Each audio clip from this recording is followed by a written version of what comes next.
Hello friends, कैसे हैं आप लोग। उम्मीद करता हूँ बहुत अच्छे होंगे। दोस्तों, आज हम लोग पढ़ने वाले हैं वीकली करंट अफेयर्स। ठीक है, जो मैंने पिछले हफ्ते आपको पढ़ाया था 18 से 24 जनवरी 2021 का करंट अफेयर्स, और उसकी पीडीएफ आपको एसबी एजुकेशन एप्लीकेशन पर भी उपलब्ध कराई गई। ठीक है, एप्लीकेशन अगर आपने डाउनलोड ना किया हो तो कर लीजिएगा। नाम है एसबी एजुकेशन। ठीक है, प्ले स्टोर पर आप जाएंगे तो एसबी एजुकेशन टाइप करेंगे तो उसमें आएगा, उसको आपको इंस्टॉल करना अपने फ़ोन में। ठीक है, और जो भी उसमें ओटीपी वगैरह मांगता है तो आपका जो नंबर है, रजिस्टर्ड नंबर जिस पर आप करेंगे उसी पर ओटीपी आएगा। आपका नाम और ईमेल डाल दीजिए तो रजिस्टर्ड आप हो जाएंगे। ठीक है, वहाँ पर आपको जो इसकी पूरे हफ्ते की पीडीएफ है वो आपको उपलब्ध हो जाएगी। ठीक है, जो लेफ्ट साइड में आप ऊपर सबसे कोने में देखेंगे 3 जो लाइनें आ रही हैं, वहाँ क्लिक करेंगे तो पूरा खुल के आएगा, आपका प्रोफाइल है और जो भी चीज़ें हैं। तो दूसरा ऑप्शन आएगा स्टडी मटेरियल का। ठीक है, स्टडी मटेरियल पर जब क्लिक करेंगे तो वहाँ से आप इसकी पीडीएफ डाउनलोड कर पाएंगे। ठीक है, और होम पेज पर नीचे सबसे नीचे बॉटम में जो 5 ऑप्शन दिए हैं, बीच में आपका दिया है स्टोर का ऑप्शन। ठीक है, तो वहाँ से आप क्या करेंगे, जो डेली करंट अफेयर्स का क्विज चल रहा है, सीरीज चल रही है 10 क्वेश्चन की, उसे आप हल कर पाएंगे। और वहाँ से आपका इसका कितना स्कोर सही है, कितना गलत है, ये सब आप वहाँ से जान पाएंगे। ठीक है, तो करंट अफेयर्स आपका एप्लीकेशन के माध्यम से, इस वीडियो के माध्यम से, पीडीएफ के माध्यम से हम कंप्लीट पूरा आपको करवाएंगे। ठीक है, इसमें क्या है, इसमें 25 से 31 जनवरी तक का, ठीक है, उसमें था 18 से 24 और इसमें 25 से 31 जनवरी का जो महत्वपूर्ण करंट अफेयर्स है वो हमने यहाँ पर लिखा है। हालांकि अभी एक वीडियो और हम बनाएंगे, तो इस हफ्ते 2 वीडियो बनेंगे जो कि महत्वपूर्ण करंट अफेयर्स के हैं।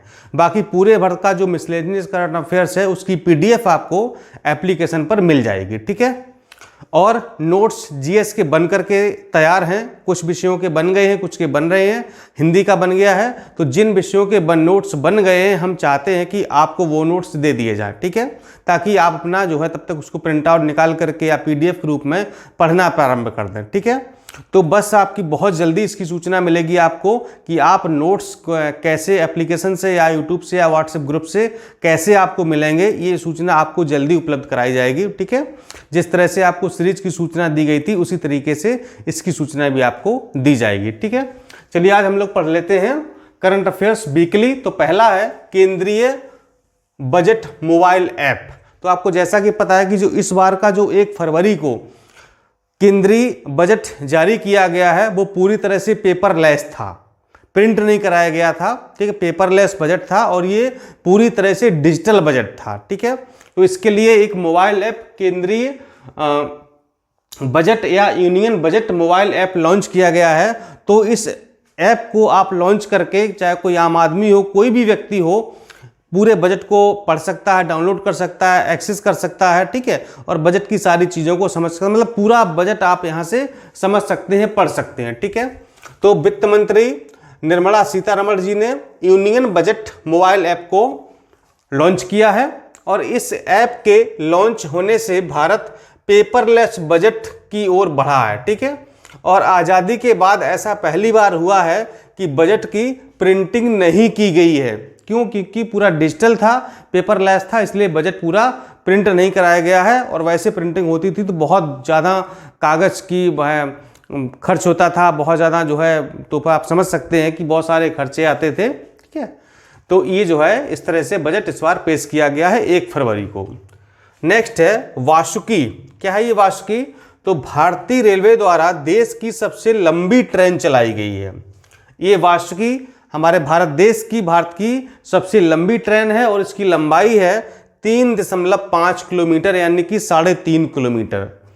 दक्षिण पूर्व मध्य रेलवे रायपुर ने 5 ट्रेनों को जोड़ करके इस ट्रेन को चलाया है। ठीक है, 5 ट्रेनों को जोड़ा है तब जाकर के इतनी लंबाई हुई है।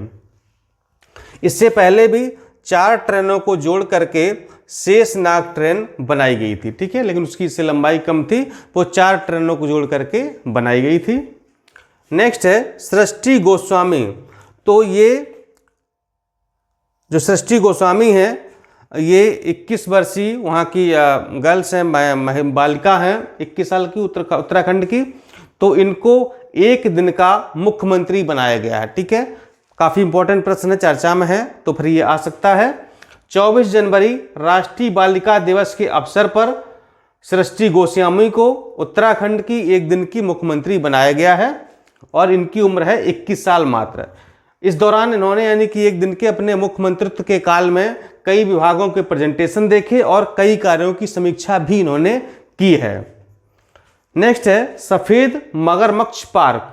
तो विश्व का सबसे बड़ा ये पार्क है जो कि उड़ीसा में खोला जाएगा और उड़ीसा के केंद्रपाड़ा जिले में जो भितरकनिका नेशनल पार्क है इसी में इसको बनाया गया है सफ़ेद मगरमच्छ पार्क, और ये पर्यटकों के लिए अब खोल दिया गया है। ठीक है, तो उड़ीसा में कहाँ पर, भितरकनिका नेशनल पार्क में, जो कि उड़ीसा के केंद्रपाड़ा जिले में स्थित है, वहाँ पर विश्व का सबसे बड़ा सफ़ेद मगरमच्छ पार्क खोला गया है और पर्यटकों के लिए खोल दिया गया है। आगे आते हैं, एक्सप्रेस वे पर 2 एयर स्ट्रिप। एयर स्ट्रिप का मतलब होता है कि जहां पर हमारे फाइटर प्लेन या हवाई जहाज लैंड हो सके। ठीक, जैसे कि उनको लैंड होने के लिए एयरपोर्ट की या आवश्यकता होती है, तो जो हमारा हाईवे है अगर उसको हम एयरपोर्ट की तरह अगर इस्तेमाल करते हैं तो उसे कहा जाता है एयर स्ट्रिप। जैसा कि पिछले दिनों आपने सुना होगा कि जो हमारा यमुना एक्सप्रेस वे है लखनऊ आगरा जो एक्सप्रेस वे है, ठीक है, तो इस पर जो है फाइटर प्लेनों की लैंडिंग कराई गई थी। ठीक है, तो इसी कहा जाता है एयर स्ट्रिप। तो फाइटर प्लेन की लैंडिंग यानी कि टेक ऑफ के लिए उत्तर प्रदेश प्रथम ऐसा राज्य बन गया है जहां पर 2 एक्सप्रेस ऐसे हो गए हैं कि वहां पर फाइटर प्लेन को लैंड कराया जा सकता है, और ये है पूर्वांचल एक्सप्रेस वे पर भी एयर स्ट्रिप लगभग 3300 मीटर की लंबी है, और इससे पहले है लखनऊ आगरा एक्सप्रेस वे पर। ठीक, कहने का मतलब ये है कि उत्तर प्रदेश 2 एयर स्ट्रिप वाला भारत का पहला राज्य बन गया है। पहला है लखनऊ आगरा एक्सप्रेस वे, इस पर भी हवाई जहाज फाइटर प्लेन उतर सकते हैं। दूसरा बन गया है पूर्वांचल एक्सप्रेस। ठीक है, तो ये भी ये लखनऊ से बलिया को जोड़ रहा है। ठीक है, तो ये भी जो है पूर्वांचल जो एक्सप्रेस वे है, ठीक है, तो ये इस पर भी फाइटर प्लेन उतर सकता है, इस पर भी हवाई पट्टी है, इसलिए ये दोनों एक्सप्रेस वे एयर स्ट्रिप वाले एक्सप्रेस वे बन गए हैं, जो कि यूपी पहला राज्य जहां पर 2 एक्सप्रेस वे ऐसे हैं। नेक्स्ट है गैस से एथेनॉल संयंत्र। तो ये भारत का पहला संयंत्र है जो कि महाराष्ट्र के चंद्रपुर जिले में या स्थान पर खोला गया है, और ये सेल द्वारा लगाया जाएगा, steel authority of India limited. ठीक है, इसके द्वारा इस प्लांट को लगाया गया जो कि गैस से एथेनॉल बनाएगा। ऑपरेशन सर्द हवा, बीएसएफ यानी कि बॉर्डर सिक्योरिटी फोर्स, सीमा सुरक्षा बल द्वारा इसको प्रारंभ किया गया है। ये जो भारत और पाकिस्तान की अंतर्राष्ट्रीय सीमा है, कहाँ पर, जैसलमेर बाड़मेर, यानी कि राजस्थान के जिले हैं जैसलमेर और बाड़मेर जो कि पाकिस्तान की सीमा से लगते हैं। तो यहाँ पर बॉर्डर पर अतिरिक्त निगरानी के लिए सुरक्षा बढ़ा दी गई है, और यहाँ बॉर्डर पर अतिरिक्त निगरानी की जाएगी ताकि घुसपैठिए या आतंकवादी या जो आलतू फालतू लोग हैं वो हमारे देश में घुसपैठ ना कर सकें, और जो भी गलत गतिविधियाँ संचालित कर रहे हैं वो ना कर सकें। तो इसके लिए बीएसएफ द्वारा ऑपरेशन सर्द हवा चलाया गया है कि जो हमारी अंतर्राष्ट्रीय सीमाएं हैं बेसिकली जो पाकिस्तान से लग रहे हैं वहाँ पर निगरानी अच्छे से की जा सके। पंख योजना, मध्य प्रदेश सरकार ने राष्ट्रीय बेटी दिवस के उपलक्ष्य में यह अभियान शुरू किया है। यह अभियान 1 वर्ष तक चलेगा और ये बेटी बचाओ बेटी पढ़ाओ अभियान के तहत इसको चलाया जाएगा। ठीक है, पंख योजना, एक पौधा सुपोषित बेटी के नाम। ठीक है, तो ये भी एक योजना है जो कि राजस्थान सरकार द्वारा इसको प्रारंभ किया गया है। अभी फिलहाल ये राजस्थान के सिरोही जिले में प्रारंभ की गई है।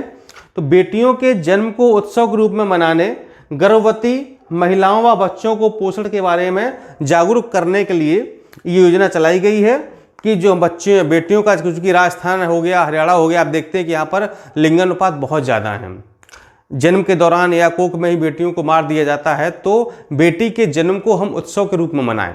ठीक, और जो हमारी गर्भवती महिलाएं हैं या जो बच्चे हैं उनको हम पोषण के बारे में जागरूक करें कि अच्छा और स्वस्थ भोजन लेना चाहिए, पोषण युक्त भोजन लेना चाहिए। किसमें पोषक तत्वों की मात्रा अधिक होती है, कौन सी चीज़ें हमारी डाइट में शामिल होनी चाहिए जिससे कि हमको उचित पोषक तत्व मिल सकें, इसके लिए अभियान ये चलाया गया है। नेक्स्ट है शगुन योजना। तो पंजाब सरकार के द्वारा इस योजना को प्रारंभ किया गया है और इसमें क्या होगा, जो वित्तीय सहायता है वो शादी से पहले दी जाएगी। अन्य योजनाओं में क्या होता है कि या तो शादी के दौरान दी जाती है या फिर शादी के बाद दी जाती है, लेकिन ये पंजाब सरकार की पहल है कि ये आप शादी से पहले वित्तीय सहायता जो भी योजना के तहत वो दी जाएगी। इसके लिए आपको विवाह से 30 दिन पहले तक आवेदन करना होगा और तब आपको 15,000 रुपये दे दी जाएगी वित्तीय सहायता के रूप में। नेक्स्ट है जेल पर्यटन। महाराष्ट्र सरकार ने येरवदा जेल को से शुरुआत इसकी की है। येरवदा जेल कहाँ पर है, पुणे में है। यहाँ पर नेहरू जी और गांधी जी, मतलब जितने हमारे जो स्वतंत्रता सेनानी थे, जो हमारे आज़ादी में जिन्होंने हिस्सा लिया था बढ़ चढ़ करके, लगभग काफ़ी लोग, मतलब लगभग सभी लोग येरवदा जेल में जरूर रहे हैं, जो कि महाराष्ट्र के पुणे में स्थित है। तो यहाँ से महाराष्ट्र सरकार ने जेल पर्यटन की शुरुआत की है। कब से? 26 जनवरी 2021 इसकी शुरुआत की गई है। यह पहल राज्य में ऐतिहासिक जेलों को देखने के लिए, यानी कि जेलों के अंदर कैसी सुरक्षा होती है, कैसे कैदी रहते हैं, बैरिकेडिंग कैसी होती है, ठीक है, और वहाँ के जो कैदियों के रहने कैसे रहे और कैसे रहते, खाना कैसे मिलता है और क्या काम वो करते हैं, तो इसके लिए जो है ये जेल पर्यटन शुरू किया गया है ताकि बाहरी लोग भी जेल में अंदर की जो भी चीज़ें हैं उनको देख सकें। ठीक है, कुछ फैक्ट यहाँ पर लिखे काफ़ी इंपॉर्टेंट है। तो ट्विटर पर 1 मिलियन फॉलोवर्स पाने वाला विश्व का पहला बैंक आरबीआई हो गया है। आरबीआई के 1 मिलियन से अधिक फॉलोवर्स हो गए ट्विटर पर। भारत का सबसे बड़ा मल्टी लॉजिस्टिक पार्क गुजरात में बनाया जाएगा। भारत का प्रथम हिम तेंदुआ संरक्षण केंद्र उत्तराखंड में खोला गया है। भारत का पहला कवक पार्क कहाँ पर खोला गया है? ये उत्तराखंड के पिथौरागढ़ में खोला गया है। भारत की पहली शहद प्रयोगशाला कहाँ पर बनी है? ये गुजरात के आणंद जिले में बनी है। अंतर्राष्ट्रीय शिक्षा दिवस 24 जनवरी को मनाया जाता है, जबकि राष्ट्रीय शिक्षा दिवस 11 नवंबर को मनाया जाता है। और वार्षिक आदिवासी मेला 2021 का उद्घाटन उड़ीसा के भुवनेश्वर में किया गया है। ठीक है, तो ये था एक आज का वीडियो। इसके अलावा इस हफ्ते का एक वीडियो और आपको हम देंगे जल्दी ही, बाकी पीडीएफ आपको मिल जाएगी वहाँ से, तो उसको आप लोग देख सकते हैं। और इस करंट अफेयर्स को आप लोग बहुत कायदे से, बहुत ध्यान से समझिएगा, नोट्स बनाते चलिएगा, क्योंकि यही आपके परीक्षा के दौरान काम आने वाला है। चाहे वो पीसीएस की परीक्षा हो, जीआईसी प्रवक्ता हो, समीक्षा अधिकारी हो, या फिर राज्य कृषि सेवा परीक्षा हो, या फिर लोअर पीसीएस मेंस हो, या और जो भी अन्य परीक्षाएं हैं, सभी के लिए ये करंट अफेयर्स बहुत उपयोगी है। ठीक है, तो उम्मीद करता हूँ आपको वीडियो पसंद आया होगा और दूसरे वीडियो का बस इंतजार करिए, बाकी नोट्स लगभग तैयार हैं तो वो आप लोग को जल्दी ही प्रोवाइड कर दिए जाएंगे। नमस्कार, धन्यवाद।